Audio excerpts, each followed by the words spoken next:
Good day everyone and welcome back to part 2 of this slow descent into madness. This is what happened to Site-13. Big props to the patrons for supporting the channel, a thank you to the council and administrators, a quick word from today's sponsor, and we will return to the hell that is this SCP. Look at this, it's $9.99! The cute little orange blob is now a soft cuddly plushie. The lads at Fallen Foundry have been working very hard and we now have our own $9.99 plushie. If you would like your own tickle monster, then just follow the link below to the SCP shop. You'll be supporting the little guys and help to grow the SCP shop that we've all been working on. So yeah, hit up the shop using my link and get your own squidgy $9.99 plushie now. Addendum 1733 Exploration Log 6. Date. Exploration Team Mobile Access Drone.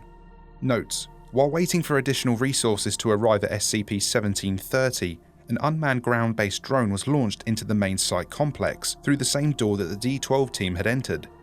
The planned goal of this mission was to investigate lower floors and attempt to recover information relating to the origins of SCP-1730. Begin log. The drone approaches the main office building and enters through the front door. A moment is spent observing the writing on the wall in the interior lobby before moving across to the service elevator. The drone enters the elevator and turns to the floor selection. There are selections for 5 floors above the ground level and 15 below.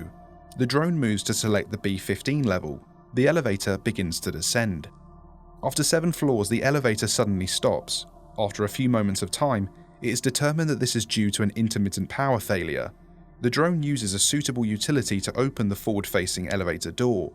The open elevator shaft is visible, and the drone is unable to determine the depth of the shaft. Using its winch, the drone descends below the stopped elevator to the first available floor.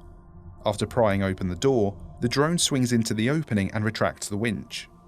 A sign on the wall just inside the doorway indicates that this is the 8th basement level and that it is a Euclid-class containment wing. The lights on this floor remain dark. The drone is instructed to move down the main hallway and look for a suitable area to descend to the next floor. The drone moves towards a side hallway and is instructed to explore down it. It is noted that a number of messages are written on the walls, including "Don't look at the walls" and "Kill the quiet ones." After inspecting a number of rooms and finding them to only be empty offices, the drone returns to the main hallway. The drone ceases movement upon seeing a large, vaguely humanoid entity standing near the end of the hallway. This entity appears to glide slowly down the hallways, seemingly not noticing the drone. After it passes, the drone is instructed to follow the entity. The entity enters a maintenance closet near the end of the initial hallway. The drone observes as the entity extends a long arm from beneath its outer layer and touches the floor. Upon further observation, the entity is noted to have picked up some of the thick dark material previously identified as blood and power station runoff with what is identified as its primary finger appendage. The entity then begins to make slow movements towards the wall behind it. This is obscured from the drone's view. The entity ceases movement and then slowly turns to leave the room. The drone is instructed to move towards the wall and take note of any changes. It is noted that the entity left behind a number of unique symbols. The drone takes several flash photographs of these symbols and transmits them back to Site Command. The drone is then instructed to continue to follow the large entity, however the entity has disappeared from the hallway.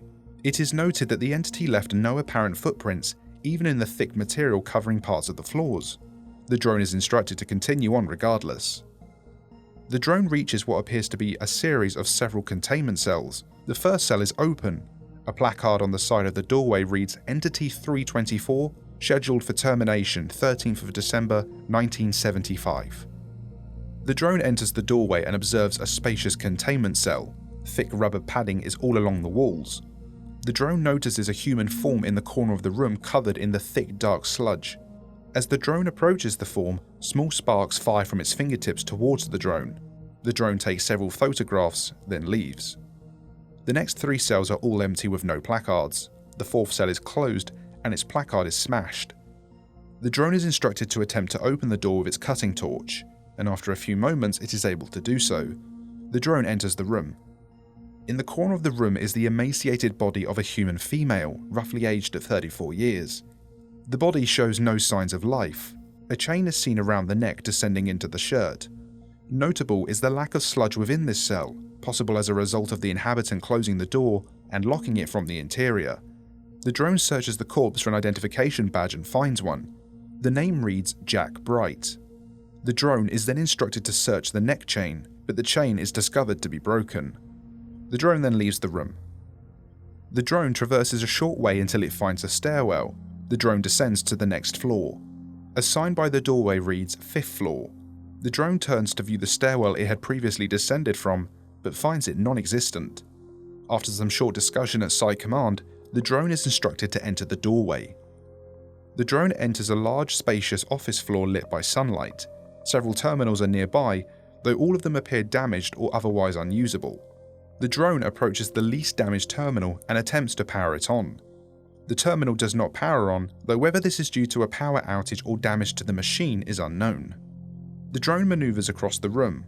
The drone reaches a terminal labelled M. Hadley, which appears mostly undamaged, and attempts to power it on. The terminal powers on and the drone then attempts to connect with the computer. The computer is running the same Foundation-based system as the current model, albeit a number of generations older. The drone is instructed to transmit every file it is capable of accessing to Site Command. The drone begins to do this. Note: at this point in the operation, Site Command lost contact with the drone. Several members of the operation team suddenly showed symptoms of some kind of anomalous influence, growing silent and beginning to burn from their ears. After the onset of symptoms, any sound would trigger what appeared to be a silent explosion that shook Site Command and destroyed most of its communicative equipment. It was later discovered that the only individuals influenced by this were those who had viewed the symbols created by the large entity in the basement storage closet. Further examination by Foundation cognitohazard specialists and screening technology ascertained that the symbols themselves were a sort of pyroclastic cognitohazard. Any individual becoming aware of the symbols would inevitably succumb to the effects of the hazard, making any additional exploration of the site hazardous. The drone was left unattended for several days thereafter, though it did complete its task of transmitting the terminal contents. Attempts to reconnect with the drone were unsuccessful, and drone surveillance of the site from outside of the building showed that all of the floors above ground level in the primary structure were entirely empty. The drone was not located. And that concludes part 2 of SCP-1730. I know it was a bit shorter, but that's just so I can continue to make videos in a timely manner. Part 3 will cover the mole rats. I hope you enjoyed this video and be sure to like and subscribe if you did. Big thanks to all the patrons, they are the backbone of this channel, so please consider joining them.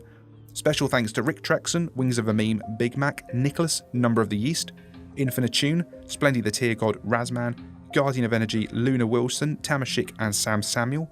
Big thanks to the council members Arctoast Kibara, Captain Claw, Hunter Killer, Tree, Catclone, Dr. Sleep, Bane, Monarch, Kikarin, Gamatorn, your local agent Dr. Ironside and Eden's Gate, and huge thanks to the administrators Andre Bashert, Viger, Kamana, Panzer, Techno Ninja, GFHD, Man Mana and Deep Dark Pain.